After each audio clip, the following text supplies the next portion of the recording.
beyond all of the wigs and the heels and the friendships and the family that I feel like I've become a part of here, I think being a Rubi to me means that I have a voice, that I have a way to make a difference, that this disease that is out there, I have a way to help, that the money that we have raised goes to education and treatment and to prevention.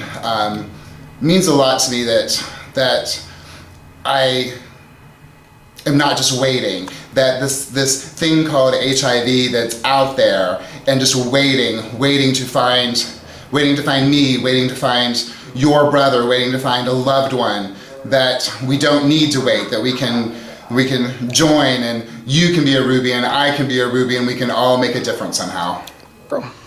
It means having a great time for a great cause, getting together and showing off a little bit and bringing some energy to a room and a group of people in an event, and just making a difference in the world around me.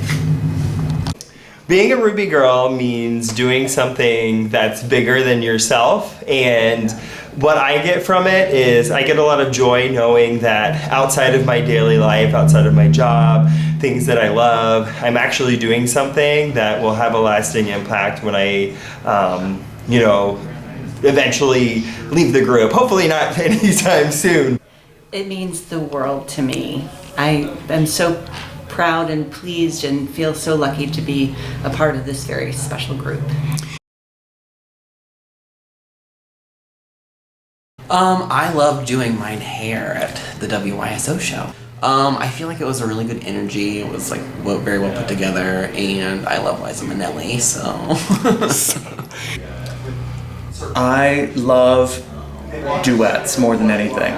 Group numbers are really great. I've had a couple singles that I think have gone over well, but I think that doing Wicked with Dana Centel and doing Me and Little Andy with Esther Price are two of my favorite numbers. I think my favorite number is always, will always be The Lion King. It just feels so epic and not at the same time. It's a pinnacle Rubi number. Out in the audience, and I'll never forget the first time that I saw Titanic. I think everybody remembers the first time they saw Titanic, and I was like, these guys are something else. I still think Titanic is one of the greatest classic Rubi numbers ever, and it was such a joint effort to put Titanic together, so that's got to be one of them. And I think Ruby Dance, which was Jonathan's brainchild, to me still is one of those things that just has momentum every time we do a show. Dayton Art Institute was fabulous and beautiful. We loved that. Peaches. I don't know why. It's the smallest, probably one of the smallest venues we play, but the attendance is through the roof, and people are literally like right there. So you have that like interaction with them, and you just feel like a rock star for the time you're up there. It's great. I think my favorite show every year is Peaches at the end of June. It's like a rock concert. The energy is electric. The crowd is right there in your face. My favorite venues to play are always colleges. I think back at some of the places we visited, whether it's Ohio Northern, which we still do, or even Hanover College. You've got this tiny little liberal arts college, Presbyterian based in Indiana, southern Indiana, home of Mike Pence. Actually, Pence was a graduate of Hanover College. And we were so well received there.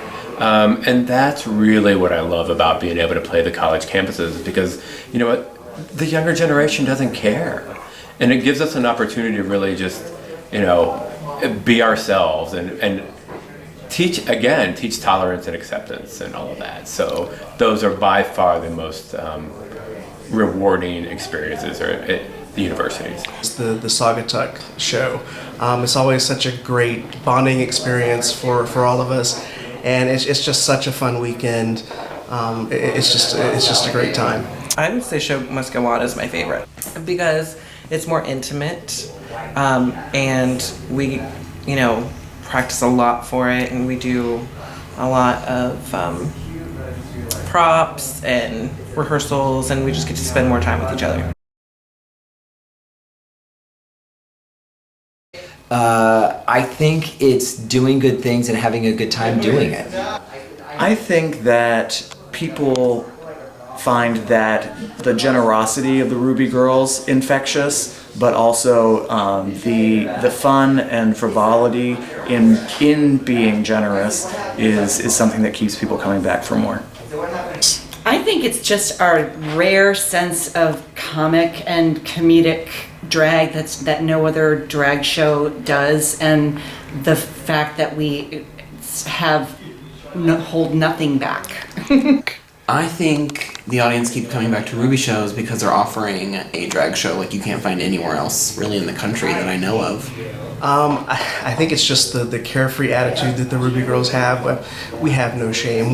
We'll do anything to entertain and get a laugh and really interact with the audience as well. And I think they really enjoy that kind of one-on-one experience. Even if there's a crowd of 1,000, they feel that they're getting personal attention. Well, I think what happens out there is, again, it's the fans feel a part of the show, that it's they get to interact with us, that they feel that they're part of us, and that's why they're so giving, that it's their way to make a difference, it's their way to have a voice. I don't know if I'm allowed to say that, or if I want to say that. We all get together, like we have helped each other move, which I'm very grateful because, that helped me out a lot. So we're really there for each other, not just for the shows, but as a friendship and, like sisterhood. Rubi, we talk about it a lot. It's in the documentary, that Rubi is a family, and it really is a family. I've knowing the majority of the guys involved for almost 25 years is really incredible. That's over half my life. So I've, what we do aside from Rubi means a lot to me in terms of just, whether it's vacations here and there or just getting together for coffee in the morning or whatever it might be. It's a group of friends and a group of people that I'll carry with me for the rest of my life. They're raging alcoholics. So they are. But they're functioning, so who am I to judge?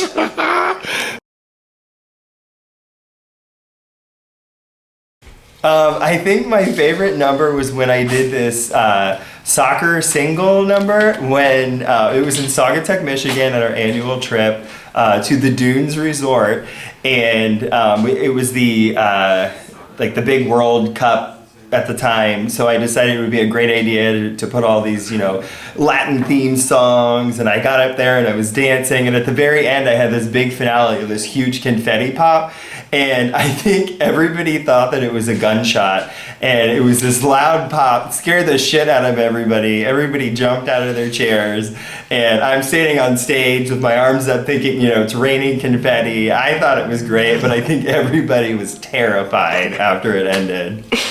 I get to be expressive, artistic, but at the same time I get to make people laugh and sometimes cry and sometimes run screaming. I think sometimes we do things they don't expect.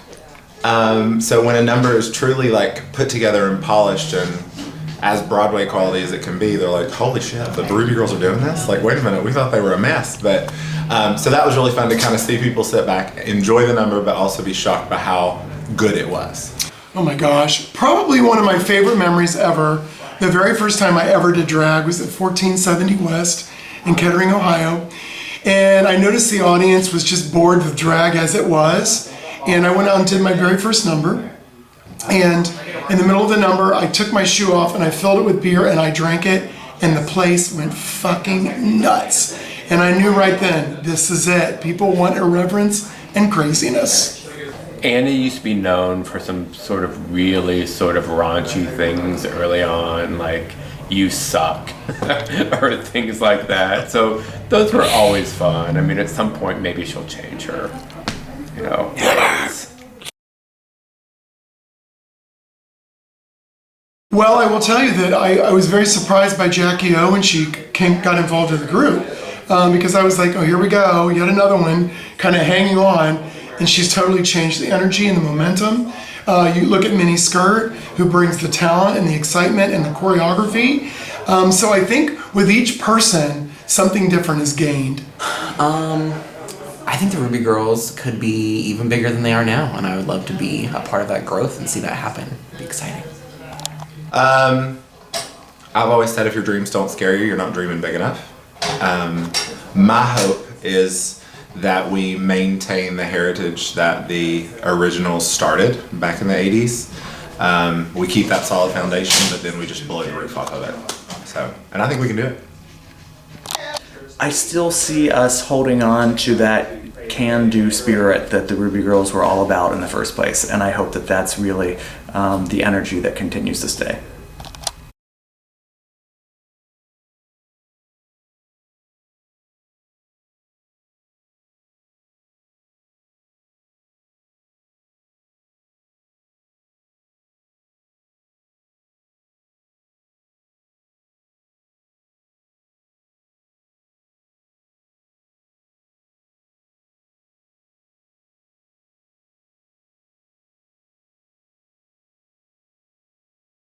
Well, for me and Fonda, I mean, I still say that we wake up every day and feel like we've opened up this fairy tale novel that just keeps going and going and going. And every time we think we're at the end of this thing, yet again, it's like, time to do something different and time to see it expand more. And it's been amazing to see what's come out of this. And I give so much credit to Tim. We've been hanging in there a long time together.